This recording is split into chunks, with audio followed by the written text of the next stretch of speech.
이 실용 발효기는 우리 조상의 씨를 살린 전통 발효농법의 핵심적인 어떤 기계다 생각하시면 되겠습니다. 자, 왜 우리가 일반 화학 영양제가 아니고 발효 영양제가 필요한가 하는 거죠. 자, 두 번째는 실용 발효기가 왜 필요하냐? 필요성. 그 다음에 실용 발효기를 제작해 봐야 되겠죠? 자, 제작 한번 같이 해보겠습니다.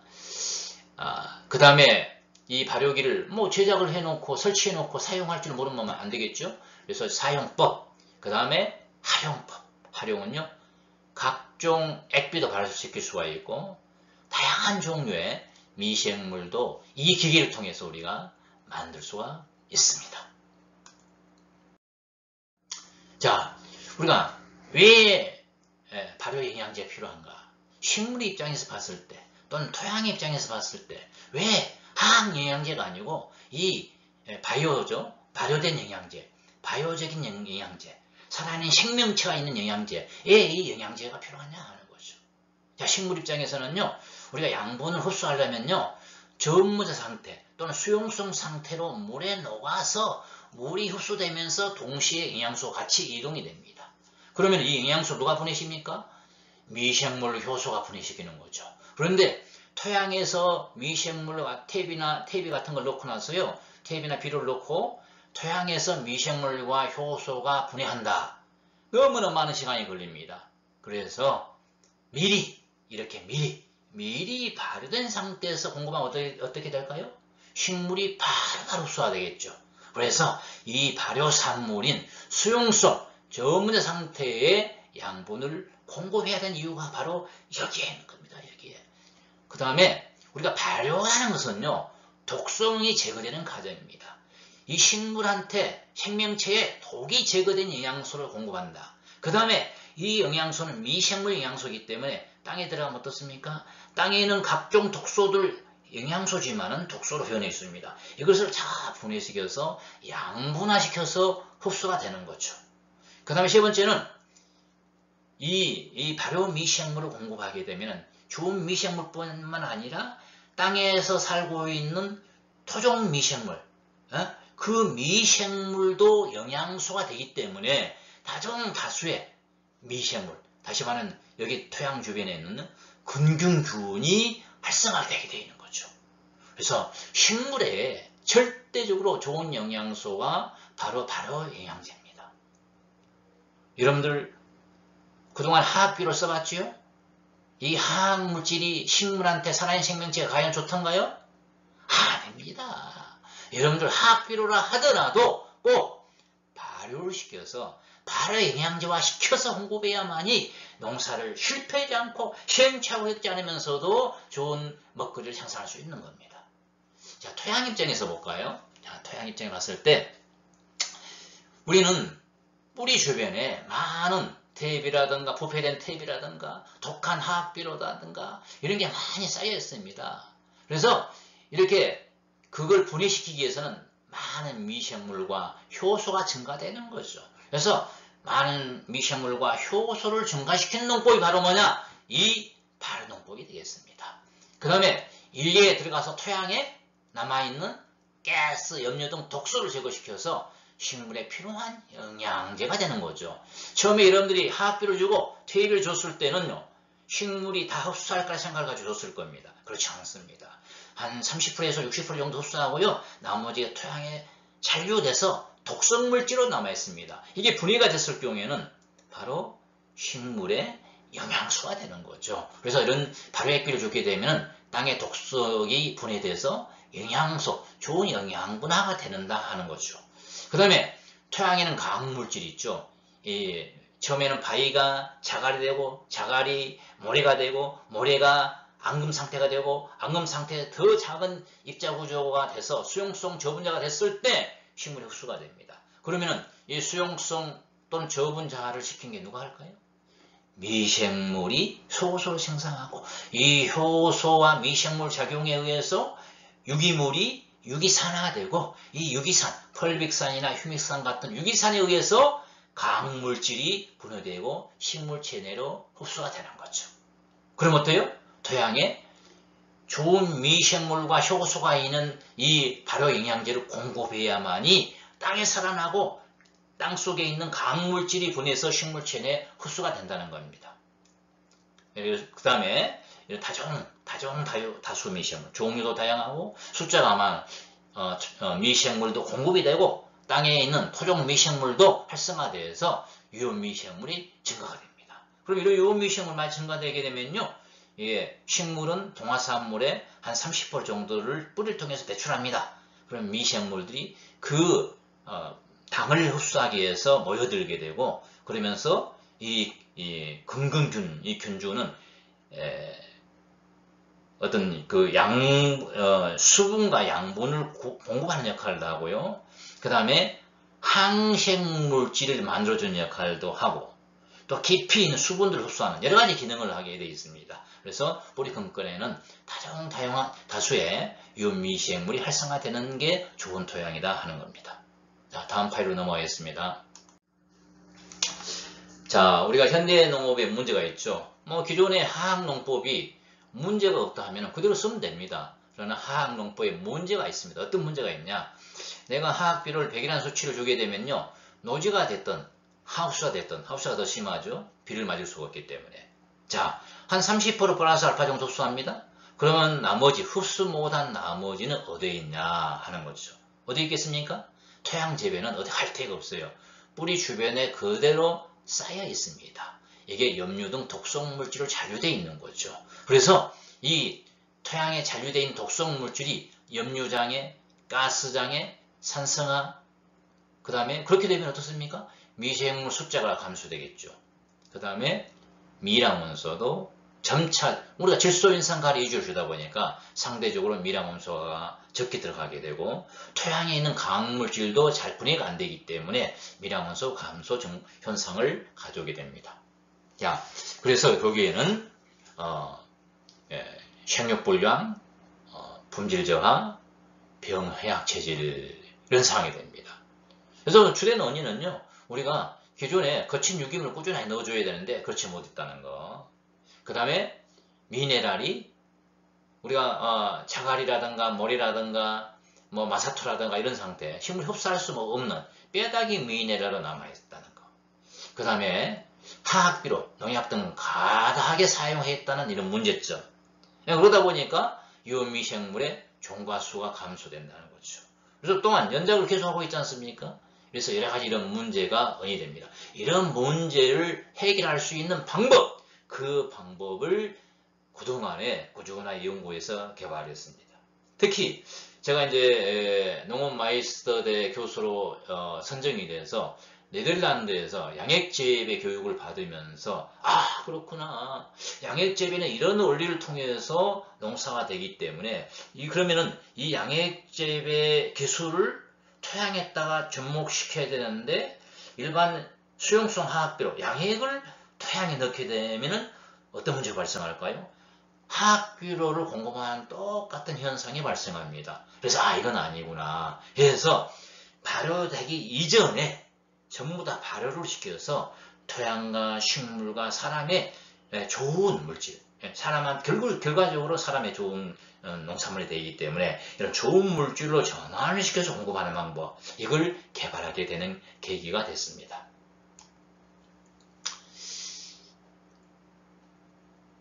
자, 실용 발효기 필요성을 보도록 할까요? 자, 우리가 실용 발효가 왜 필요하냐 하는 거죠. 필요 없으면 굳이 실용 발효기 만들 필요가 없고 발효도 시킬 필요가 없습니다. 그래서 필요성을 보겠습니다. 살아있는 생미생물을 공급한다는 거죠. 여러분들 시중에 있는 영양제를 하나 사왔다 칩시다. 잠깐 이것을 보도록 하겠습니다. 시중에는 영양제를 하나 사왔다 칩시다. 그러면요, 이 영양제 또는 미생물제 속에는요, 요즘엔 다 영양제를 하더라도 미생물 영양제가 좀 많이 있습니다. 그러면은 여기에는 살아있는 생명체인 미생물이 있습니다. 그런데 이 미생물이 생명활동을 하기 위해서 여기에 있는 양분을 흡수하고 난 다음에는 양분이 없어집니다. 그러면은 이 미생물은 양분이 살아있는 생명체이기 때문에 꾸준하게 공급이 돼야만이 생명활동을 하고 살아나가는데, 여기서 어떻게 미생물 새로 공급됩니까? 아니죠. 그래서 결국에는 여기에 있는 미생물 숫자가 점차 줄어들어서 그 기능을 잘 못하는 그런 미생물 체제로 나중에는 되게 됩니다. 그 다음에 이 살아있는 생명체의 미생물은 환경이 중요해요. 그런데 여기 갇혀있는 공간, 용기 속에 들어있는 게 어디 환경이 좋은 환경입니까? 그렇다 생각하십니까? 절대 아니죠. 그래서 여러분들이 외부에서 용기에 든 미생물제를 사다가 써보게 되면 효과가 그렇게 썩 만족할 만큼 나타나지 않는 이유가 바로 여기 있습니다. 그래서 여러분들이 여러분 농장에다가 간이 발효장을 갖추고 살아있는 생미생물제 또는 생미생물 액비를 만들어서 공급하면 더없이 좋고 땅이 살아나는 방법이 되겠습니다. 그 다음에 저희는 비싸지 않습니다. 얼마? 18만원 내외면 간단하게 실용 발효기를 만들 수가 있습니다. 그 다음에 우리 농촌 환경을 보게 되면요. 비가 오면 수분 많습니다. 그 다음에 가뭄이 지게 되면 먼지가 많습니다. 그러다 보면 기계류 종류는요. 고장이 졌습니다. 그래서 우리 농촌에 이렇게 썩 맞는 그런 발효기가 아니에요. 시중에 있는 발효기가. 그래서 이에 맞는 우리 농촌 환경에 맞는 발효기 개발 필요성이 여기에 있는 겁니다. 그 다음에 우리 식물이라는 것은 생명체이기 때문에 처음에 정식했을 때, 그 다음에 영양생장기 때, 개화기 때, 그 다음에 비대기에, 그 다음 착식당도기에 각각 주는 양분이 달라야 됩니다. 그러면 그때그때 필요한 양분을 내가 만들었어야만이 정말로 고품질의 농산물을 생산할 수가 있습니다. 그렇게 하는 데는 이 실용 발효기가 절대적으로 필요한다는 거죠. 자, 이 전통 발효농법의 장점을 먼저 한번 볼까요? 자, 우리가 이렇게 전통 발효농법을 하게 되면은 발효하는 과정에서 이온화된 액비가 돼서 흡수가 빠릅니다. 왜냐? 이미 저분자가 됐기 때문에 바로 흡수가 되죠. 그 다음 미생물 액비이기 때문에 토양의 염류장애, 가스환산화장애, 독소를 제거시켜서 연작장애를 점차로 감소시킵니다. 그 다음에 우리 주변에 있는 산재되어 있는 자연의 물질을 갖다가 우리가 발효 원료를 써서 발효시켜 쓰기 때문에 생산비가 줄죠. 그 다음에 우리가 하기에 따라 가지고 수량과 품질을 향상시킬 수 있는 농법이 되겠습니다. 내가 직접 발효시키잖아요. 그죠? 저희 농장, 각자 농장에다가 간이 발효장을 갖추고 직접 발효시키다 보면은 내가 어떤 원료를 가지고 발효시키는지 내용물을 다 알고 있습니다. 그렇기 때문에 실패 확률이 거의 없죠. 그리고 발효액비는요, 화학 물질에 비하면 실패가 거의 없는 안전한 농법이라 생각하시면 되겠습니다. 그 다음에 내가 직접 농장에서 발효시키다 보면요, 구수한 누룩 향도 나고요, 막걸리 향이 나고 그렇습니다. 그러면 여러분들 소비자들이 여러분 농장에 왔을 때 그걸 보고 나서 감탄할 거예요. 와, 그렇다. 여기가 바로 유기농법을 하고 있고 친환경 농법을 하고 있구나. 그런 믿음과 신뢰를 갖게 되는 겁니다. 그 다음에 여기는요, 현미경으로 봐야 볼 수 있는 아주 미시한 생명체, 미생물한 생명체가 살고 있는 액비, 그 아주 미시한 생명체가 살 수 있는 액비다 보니까 이것은 모든 살아있는 생명을 살린 그러한 영양제가 되겠습니다. 자, 신용 발효기를 제작하는 원리를 두 가지를 간단하게 설명을 드리겠습니다. 자, 우리가 촌에서 살 때 아랫방에 막걸리를 만듭니다. 이때 아랫목에다가 막걸리를 두고 발효를 시키게 되면요, 발효가 잘 되죠. 그 온도가 몇 도냐? 36.5도입니다. 여러분 가슴에서 느끼는 온도 있죠? 이게 바로 36.5도입니다. 36.5도. 그 다음에 산에서 흐르는 물은요, 절대 썩질 않습니다. 그죠? 그렇기 때문에 주걱으로 이렇게 저어주어서 물을 유동을 시켜주던가, 아니면은 유동을 시키다 보면 산소도 공급이 되고 그렇습니다. 그러면 부패되고 썩질 않습니다. 자, 이 원리가 첫째가 있고요. 두 번째는요, 우리가 효소 혈기는 물질을 분해합니다. 생체 촉매제인 효소 활성도 온도가 36.5도입니다. 여러분 체내에서도 음식을 먹습니다. 효소에 의해서 포도당화가 되고 소장벽을 통해서 나중에 심장으로 들어가고 심장에서 이게 피에 섞여서 양분이 65조의 셰프로 내 머리부터 발끝까지 성인 한 개체가 60조에서 65조의 셰프를 가지고 있다 합니다. 셰프 하나하나가 건강해야만이 내라는 개체가 건강하게 되겠죠. 거기에 바로 이 포도당을 먹었던 쌀밥을 포도당화시켜서 공급해주는 아주 고마운 얘들이 바로 효소가 되겠습니다. 이 효소는요 36주 모자가 됐을 때 제일 활성도가 뛰어나고 물질 분해를 잘 시켜주게 되어 있습니다. 그래서 여기 흐르는 물 썩지 않다는 거 아까 언급을 해줬죠. 그래서 물이 유동이 되고 산소가 공급되기 그렇습니다.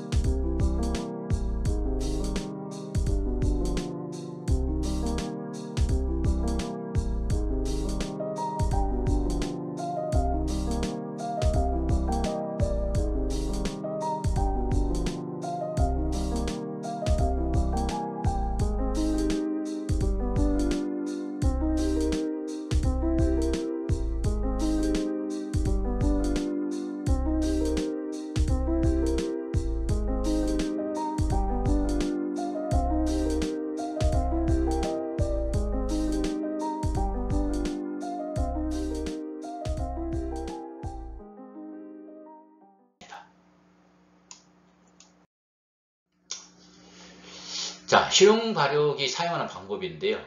분상 발효물이 있죠. 골분이니, 어분이니, 그 다음에 맥반석이니, 복합비료니, 뭐 이런 거 있잖아요. 그 다음에 인산칼슘이니, 이런 것들은 미리미리 하루 전에 녹여놔야 됩니다. 하루 전에. 그런데 이거 나중에 이제 하나씩 전부 다 기술을 공개하겠습니다만은 이 분상을 액상시키는 게 이게 큰 기술 중에 하나입니다.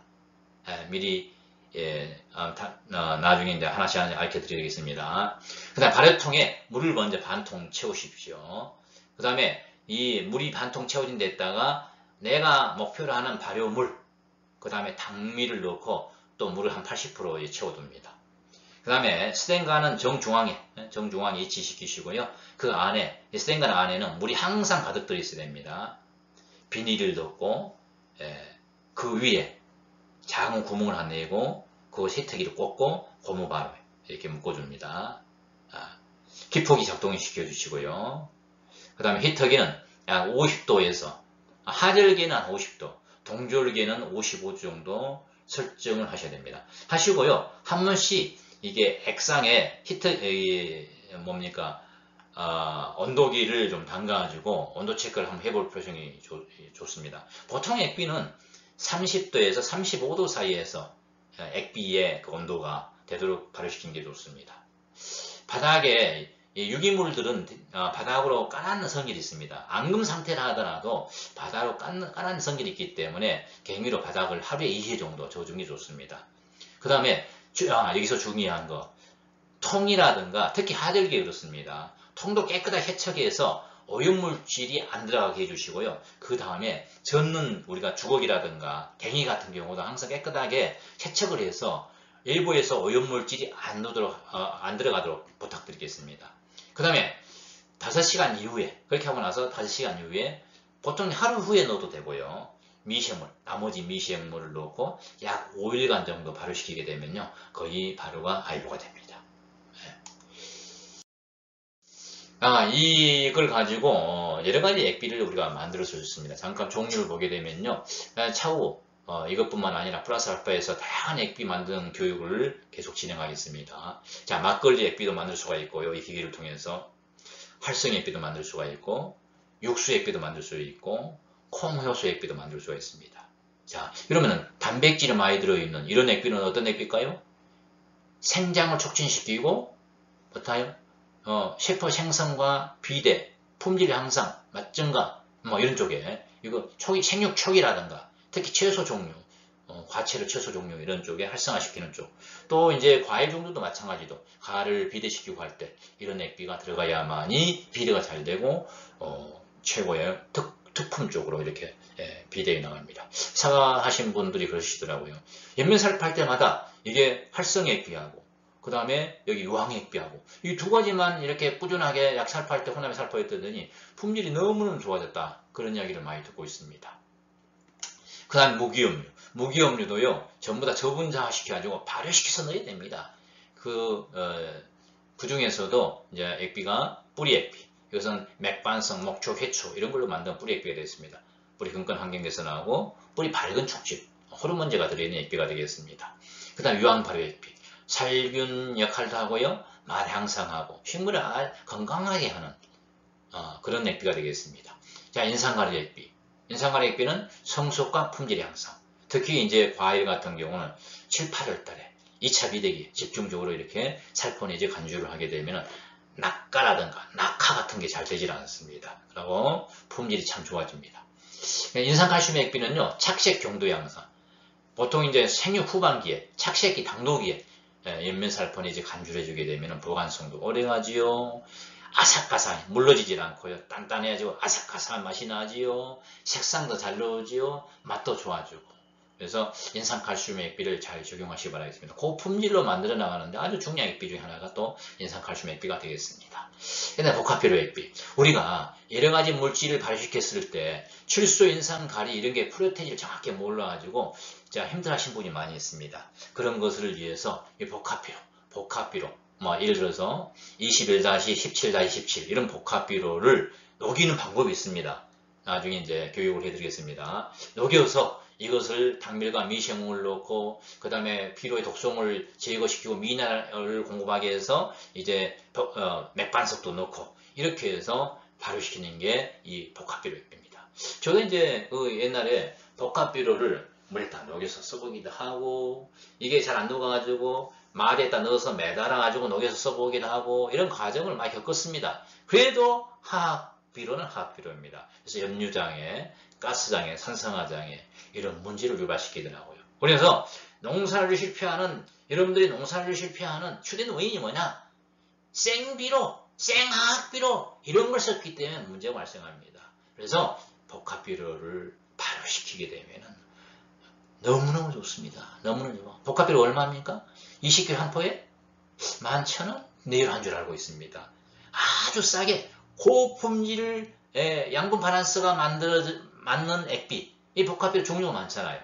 그러면 생육 초기에 필요한 복합비료를 녹여서 발효시켜 쓰고 또 개화기에 필요한 복합비료, 그 다음에 비대기에 필요한 복합비료 액비, 그 다음에 당도 착색기에 필요한 복합비료 이런 것을 다 발효를 시켜서 균형 성장을 유지해 나가는데 필요한 액비를 우리가 얼마든지 만들 수가 있습니다. 자, 그 다음에 실용 발효기를 가지고 미생물을 배양하는 방법이 되겠습니다. 이 발효기는요, 여러 가지 액비도 만들지만은 미생물도 다양한 종류 미생물을 배양할 수가 있습니다. 먼저 우리가 효모하고 방생균이 많이 들어있는 막걸리 막걸리 미생물제를 만드는 방법. 이것도 이 기계로 가능합니다. 자, 그 다음에 EM 또는 유효종합균, 강합성균, 유산균, 효모균, 고초균, 방성균 이런 균주가 들어있는 이게 종합균주. 이것을 우리가 이걸 가지고 또 만들 수 있습니다. 간단합니다. 어려운 거 없습니다. 그 다음에 키토산, 방성균이 많이 들어있는 키토산을 만들 수가 있습니다. 대게가루, 당밀, 방성균 이렇게 넣어서 발효시켜 쓰게 되면은 특히 시설하우스에 선충이라든가 뿌리병이라든가 이런 게 좀 힘들어 하시는 분들은요, 아주 선충 해균 예방, 면역력 증가 이런 데 효과가 좋습니다. 자, 이렇게 해서 우리가